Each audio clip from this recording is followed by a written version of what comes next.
আসসালামু আলাইকুম, সবাই কেমন আছেন? আশা করি অনেক বেশি ভালো আছেন।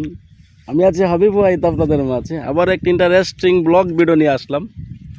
তো আজকের ব্লগটি দেখার আগে বা শোনার আগে যারা নতুন রয়েছেন তারা অবশ্যই চ্যানেলটিকে সাবস্ক্রাইব করে দেবেন, শেয়ার করে দেবেন।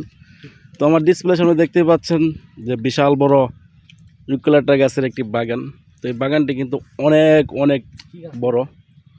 তো চারিদিকে শুধু গাছ আর গাছ।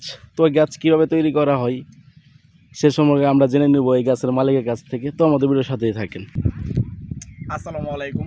তো দেখতেই পারতেছেন আমরা একটি বিশাল বড় ইউক্যালিপটাস চারা গাছের বাগানে চলে আসলাম। তো আমি যদি আপনাদের ফার্স্ট অফ অল শুরুতে একটু দেখাই, দেখতেই পারতেছেন আমার গাছের বর্তমান অবস্থা। ছোট ছোট গাছ, এই গাছগুলা 3 থেকে 4 মাসের ভিতরে এরকম অনেক বড় হয়ে যাবে।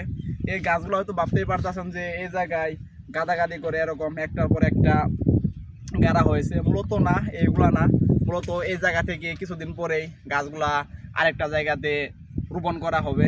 তো এই গাছগুলি প্রতি পিস আমি কিনেছি 30 থেকে 40 টাকা করে। এগুলা বর্তমান বাজার মূল্য যদি হিসাব করি তাহলে গাছগুলো অনায়াসে এখন বাজারে 60 থেকে 70 টাকা প্রতি গাছ বিক্রি করতে পারবো। তো আপনারা চাইলে এরকম সহজ উপায়ে এরকম বাগান তৈরি করে অনেক টাকা লাভবান হতে পারবেন। তো ভিউয়ার্স, আপনারা দেখতেই পেলেন বা শুনতেই পেলেন এই বাগান তৈরি করে কি পরিমাণ লাভবান করেছে। তো সবাই ভালো থাকবেন, দেখা হচ্ছে নেক্সট পার্টে।